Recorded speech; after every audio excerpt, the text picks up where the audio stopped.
नमस्कार, मी सुनंदास रेसिपी मराठीमध्ये तुमचं मनपूर्वक स्वागत करते। तर आज आपण कृष्ण जन्माष्टमी स्पेशल प्रसादाचे लाडू बनवणार आहोत। या लाडूला गोविंद लाडू असे म्हणतात आणि अतिशय मऊसूद आणि तोंडात टाकताच विरघळतात। चला तर रेसिपीला सुरुवात करूया। तर त्यासाठी इथे मी 1 वाटी पोहे घेतले। वाटी मी इथे मध्यम आकाराचीच घेतलेली आहे आणि 1 वाटी शेंगदाणे कच्चेच आहे। 1 वाटी काप करून घेतलेले गूळ, अर्धी वाटी काप करून घेतलेले खोबरं, 1 वाटी मगज ऑप्शनल आहे, असेल तर वापरा, नाही वापरलं तरी चालेल। त्यानंतर 1 चमचा खसखस, 1 चमचा तीळ आणि अर्धा चमचा वेलची पावडर। सर्वात अगोदर आपल्याला पोहे, शेंगदाणे, खोबरं या तिन्ही साहित्य आपल्याला भाजून घ्यायचे। तर त्यासाठी इथे मी मध्यम आचेवरती कढई गरम करायला ठेवली। कढई गरम झाली की त्यामध्ये आपण सर्वात अगोदर पोहे भाजून घेऊया। पोहे आपल्याला इथे सतत हलवत खरपूस होईपर्यंत भाजून घ्यायचे आहेत। लक्षात ठेवा, गॅसची फ्लेम मध्यमच ठेवायची आहे, जेणेकरून आपले पोहे छान खरपूस भाजले जातील। तुम्ही पाहू शकता आपले पोहे इथे भाजून झालेले आहेत। मला इथे पोहे भाजायला साधारण 2 ते 3 मिनिटं लागलेले। आता हे पोहे एका भांड्यामध्ये काढून घेऊ। आता त्याच कढईमध्ये शेंगदाणेही भाजून घेऊ। शेंगदाणेही आपल्याला मध्यम आचेवरती साधारण 2 ते 3 मिनिटं भाजून घ्यायचे आहेत। इथे साधारण 2 ते 3 मिनिटं झालेले आहेत। तुम्ही पाहू शकता आपले शेंगदाणे छान भाजले गेलेले आहेत। आता हे शेंगदाणेही आपण काढून घेऊ। त्यानंतर आता आपण खोबरेही भाजून घेऊया। खोबरं आपल्याला इथे मध्यम आचेवरती साधारण 1 ते 2 मिनिटं छान खरपूस सोनेरी रंग येईपर्यंत भाजून घ्यायचे। तुम्ही पाहू शकता खोबऱ्याला छान सोनेरी रंग आलेला आहे। आता लगेचच यामध्ये आपण अर्धा चमचा खसखस, 1 चमचा तीळ हे आपण यामध्ये टाकून घेऊया। आता आपण गॅस बंद करूया आणि याला साधारण 15 ते 20 सेकंद असंच भाजून घेऊया। याला जास्त भाजण्याची गरज नसते, गरम कढईतही ते भाजले जातात। आपले 15 ते 20 सेकंद झालेले आहेत। आता हे काढून घेऊया।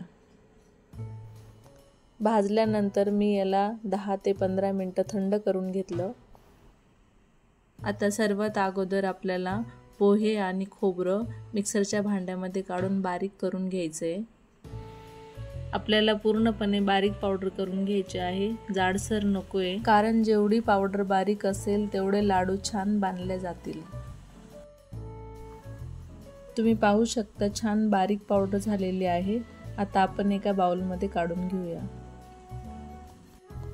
त्यानंतर त्याच मिक्सरच्या भांड्यामध्ये शेंगदाणे आणि गूळ हे दोन्ही साहित्य बारीक करून घेऊया।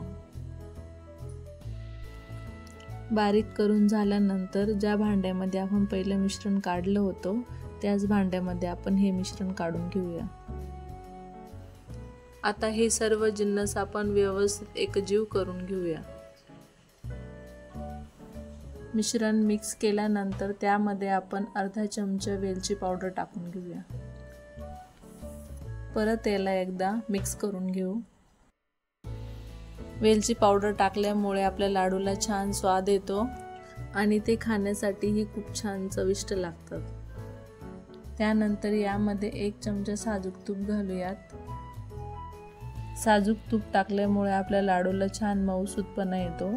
यामध्ये तुपाची जास्त गरज नसते, कारण की खोबऱ्यामध्ये आणि शेंगदाण्यामध्ये पण तेल असतं। आता हे मिक्सचरांचं एकजीव झाल्यानंतर तुम्ही पाहू शकता लाडू वळायला लागले आहेत। तर आपण आता लाडू बांधायला सुरुवात करूया। आपल्याला असे छोटे छोटे लाडू बांधून घ्यायचे आहेत, मी दाखवते त्याप्रमाणे। शेवटी अशा हलक्या हाताने गोल आकार द्यायचा आहे की जेणेकरून आपल्या लाडूला गोल आकार येईल। अशाच पद्धतीने आपल्याला सर्व लाडू बांधून घ्यायचे आहेत।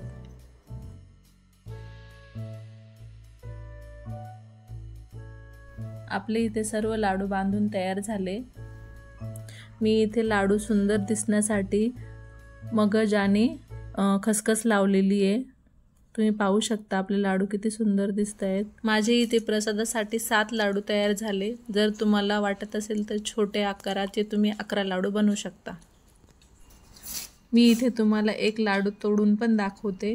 तुम्ही बघू शकता अतिशय मऊसूद आणि पौष्टिक असे हे लाडू आपले बनून तयार झालेत आणि तोंडात टाकताच विरघळतात। हे लाडू 1 ते 1.5 महिना सहज टिकतात। त्यासाठी ही रेसिपी घरी नक्की करून बघा। व्हिडिओ आवडला असेल तर लाईक आणि सबस्क्राईब करायला विसरू नका। चला तर भेटूया अशा छानशा पुढच्या रेसिपीमध्ये।